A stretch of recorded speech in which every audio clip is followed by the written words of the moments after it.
Ready sir. কেমন থাকবে আগামী কয়েকদিনের আবহাওয়া? প্রথমে বর্ষাটা আগামী কদিন আমরা প্রত্যেকদিন বৃষ্টি, প্রতিদিন বৃষ্টি, তাপমাত্রা বেশি না, গরমের হাত থেকে মুক্তি, প্রতিদিন বৃষ্টি হবে। কারণ আজকে বঙ্গে বর্ষা পুরো কভার করে গেছে, ঢুকে গেছে, শুধু না পুরো বঙ্গ কভার। আগে তো নর্থ বেঙ্গল কিছুটা ঢুকেই ছিল, নর্থ বেঙ্গলের যেটুকু বাকি ছিল সেটা covered, enter south Bengal covered. আজকে পশ্চিমবঙ্গে পুরো ঢুকে গেছে।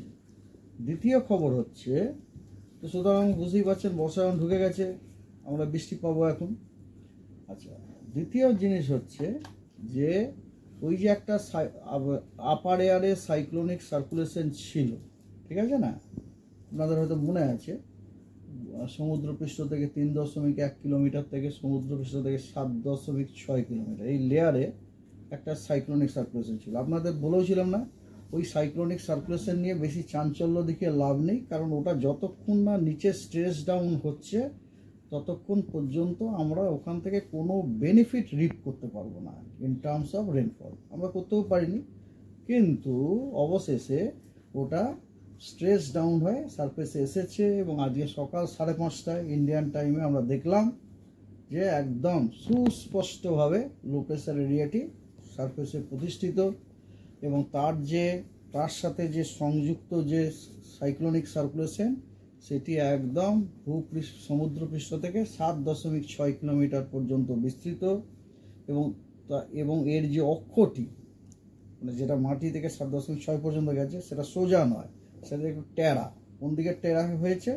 দক্ষিণ পশ্চিম দিকে টেরা হয়ে গেছে উইথ হাইট, ঠিক আছে? এটা this are all good sign for ভালো রেনফল। এবং এই যে সিস্টেমটা, এই সিস্টেমটার বর্তমান পরিস্থিতি হচ্ছে আপনার সাউথ ওয়েস্ট বাংলাদেশ এবং তার সংলগ্ন পশ্চিমবঙ্গ।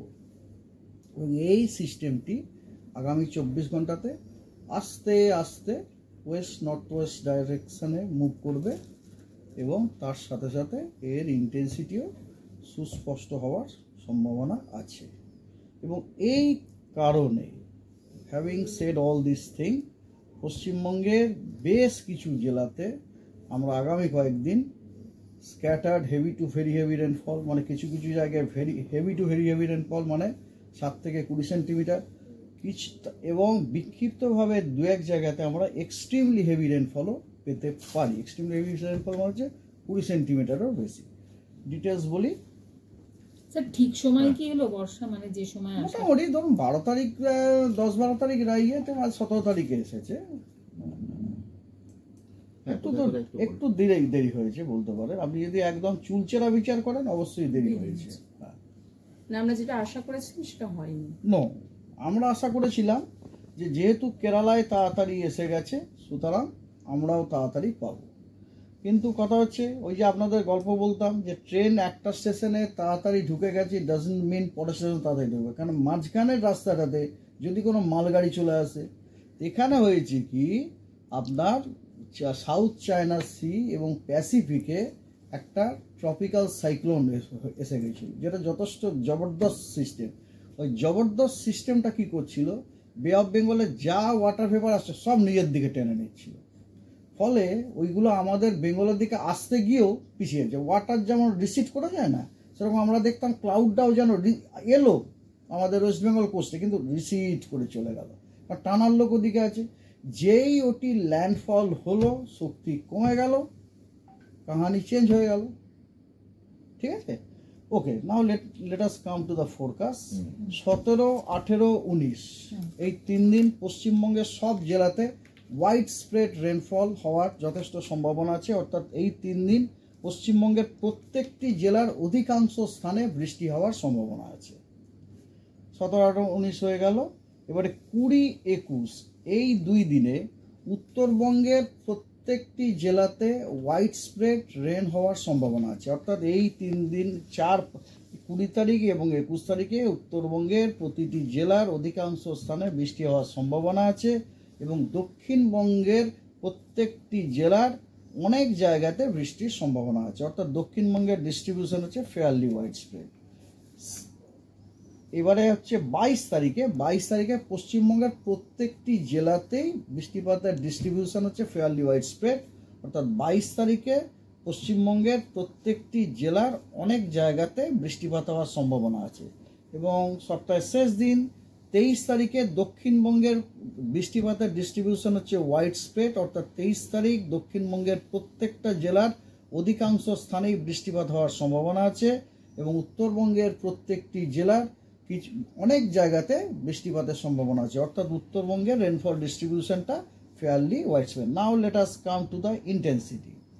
আজকে দক্ষিণবঙ্গের বাঁকুড়া, পশ্চিম বর্ধমান, পূর্ব বর্ধমান, বীরভূম, মুর্শিদাবাদ এবং হুগলি এই জেলাগুলিতে কিছু কিছু জায়গায় হেভি থেকে ভেরি হেভি রেনফল হওয়ার সম্ভাবনা আছে এবং তার সাথে বিক্ষিপ্তভাবে দু এক জায়গাতে আপনার এক্সট্রিমলি হেভি রেনফল হওয়ার সম্ভাবনা রয়েছে, অর্থাৎ মোর দ্যান 20 সেন্টিমিটার।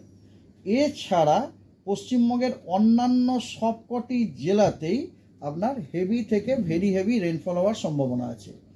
প্রথমে যে জেলাগুলির কথা বললাম অর্থাৎ 2 বর্ধমান, বীরভূম, মুর্শিদাবাদ, বাঁকুড়া, হুগলি এগুলিতে আপনার দেওয়া হয়েছে কি বলে লাল সতর্কবার্তা দেওয়া হয়েছে এবং দক্ষিণবঙ্গের বাকি জেলাগুলিতে কমলা সতর্কবার্তা দেওয়া হয়েছে। দক্ষিণবঙ্গের প্রত্যেকটা জেলাতেই কিন্তু থান্ডারস্টর্ম লাইটনিং হওয়ারও সম্ভাবনা আছে এবং তার সাথে ঝোড়ো হাওয়া ঘন্টায় 30 থেকে 40 কিলোমিটার গতিবেগে থাকার সম্ভাবনা আছে।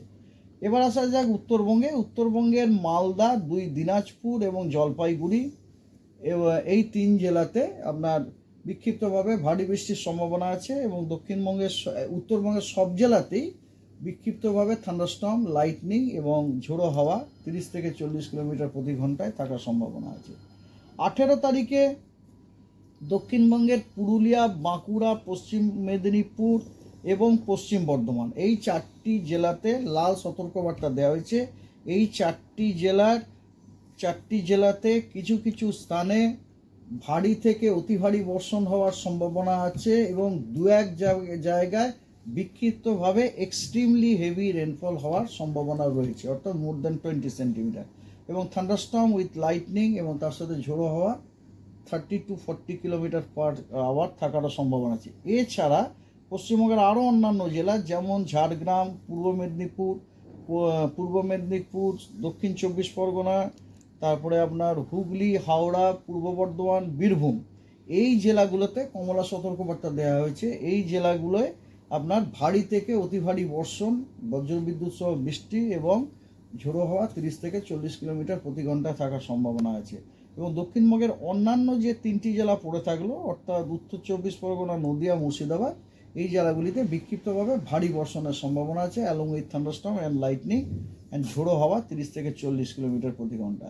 এবং উত্তরবঙ্গের প্রত্যেকটা জেলাতেই বিক্ষিপ্তভাবে থান্ডারস্টর্ম লাইটনিং ঝোড়ো হাওয়া 30 থেকে 40 কিলোমিটার প্রতি ঘন্টায় থাকার সম্ভাবনা রয়েছে এবং তার সাথে উত্তর দিনাজপুর এবং জলপাইগুড়িতে বিক্ষিপ্তভাবে ভারী বর্ষণেরও সম্ভাবনা আছে। 18 তারিখ এটা।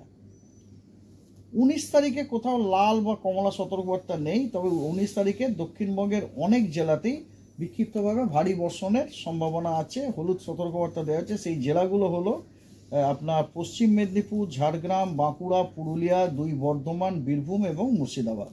এবং উত্তরবঙ্গেও প্রত্যেকটা জেলাতে আপনার থান্ডারস্টর্ম উইথ লাইটনিং তার সাথে ঝোড়ো হাওয়া 30 থেকে 40 কিলোমিটার প্রতি ঘন্টায় থাকার সম্ভাবনা আছে এবং বিক্ষিপ্তভাবে ভারী বর্ষণের সম্ভাবনা আছে দার্জিলিং, কালিম্পং, জলপাইগুড়ি, আলিপুরদুয়ার, কোচবিহার এবং উত্তর দিনাজপুরে। 19 তারিখ হলো। 20 তারিখ এবং 20, 21, 22-এর জন্য কোনো সতর্কবার্তা নেই, তবে 23 তারিখে পূর্ব মেদিনীপুর এবং দক্ষিণ 24 পরগনা এই 2 জেলায় বিক্ষিপ্তভাবে ভারী বর্ষণের সতর্কবার্তা দেওয়া হয়েছে। Thank you sir. মৎস্যজীবীদের জন্য কোনো হ্যাঁ বলছি। শুধু তাই নয়, যেহেতু এটা এসেছে অনেক আমাদের এই যে ওয়েদারগুলি অ্যাডভাইজার সেগুলো আমি বলি। যেমন সাউথ বেঙ্গলে আগে বলা যাক, সাউথ বেঙ্গলের পসিবল ইম্প্যাক্টগুলো হচ্ছে যে লো লাইং যে এরিয়াগুলো আছে সেখানে ওয়াটার লগিং হওয়ার সম্ভাবনা আছে, আন্ডারপাস রোড যেগুলো সেখানে ওয়াটার লগিং হওয়ার সম্ভাবনা আছে এবং যখন ইন্টেন্স স্পেল রেন হবে, বৃষ্টি হবে, তখন ভিজিবিলিটি কমে যাওয়ার সম্ভাবনা আছে। অবশ্যই শহর এলাকাতে ট্রাফিক ডিস্টারপশন হওয়ার সম্ভাবনা রয়েছে, এবং সবথেকে যেটা বড় লোকালাইজ ফ্ল্যাশ ফ্লাড হওয়ার একটা সম্ভাবনা রয়েছে আর কি। ঠিক আছে, যেখানে আপনার এক্সট্রিমলি হেভি রেনফল এরিয়াগুলো আমরা সতর্কবার্তা দিয়েছি, ওই সমস্ত জায়গাতে লোকালাইজ ফ্ল্যাশ ফ্লাড হওয়ার সম্ভাবনা আছে, মানে হরকাবান যেটাকে বলি আমরা।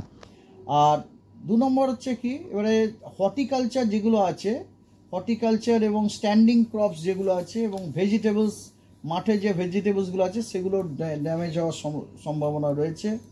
আর কাঁচা রোড, কাঁচা রাস্তা, তারপরে আপনার কাঁচা দেওয়াল যেগুলো আছে সেগুলো কোলাপস করে যাওয়ার সম্ভাবনা রয়েছে, এগুলো ভালনারেবল কাঁচা হাউসে।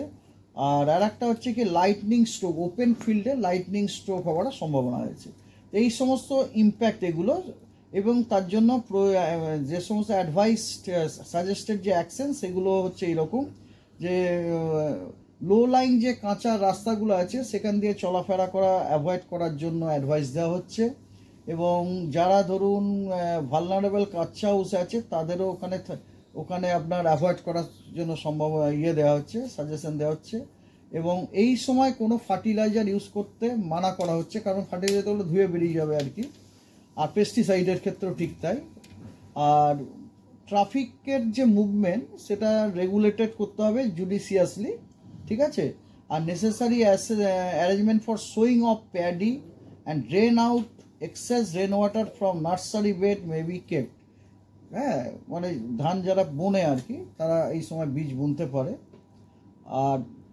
আর একটা হচ্ছে কি, যে take shelter in safe place during thunderstorm with lightning, যেটা তো সাধারণ নর্মাল এবং অবশ্যই ইলেকট্রিক পোল বা গাছের তলায় দাঁড়াতে মানা করা হচ্ছে, ঠিক আছে।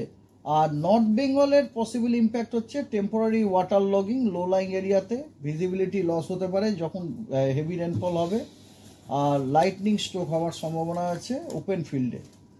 আর তার জন্য আপনার সাজেশন হচ্ছে যে সেফ প্লেসে শেল্টার নিন থান্ডারস্টর্ম যখন হবে, গাছ বা ইলেকট্রিক পোল বা যে সমস্ত ওয়াটার বডি যেখান থেকে ইলেকট্রিক পাস করে সেগুলো সংস্পর্শে যেন না থাকে, এবং ট্রাফিক মাস্ট বি কন্ট্রোল জুডিশিয়াসলি। আর এবার হচ্ছে আপনি বলছেন ফিশারম্যানদের জন্য আমাদের যে অ্যাডভাইস, সেটা হচ্ছে ফিশারম্যানদের অ্যাডভাইস করা হচ্ছে তারা যেন সমুদ্রে না যান অ্যালং এবং off West Bengal, Orissa coast, north bay of Bengal till 19th June morning 2025। 19শে জুন সকাল পর্যন্ত আমাদের যারা ফিশারম্যান আছেন তারা যেন সমুদ্রে ভেঞ্চার না করেন। কোন area? West Bengal, Orissa coast, north bay of Bengal. Thank you.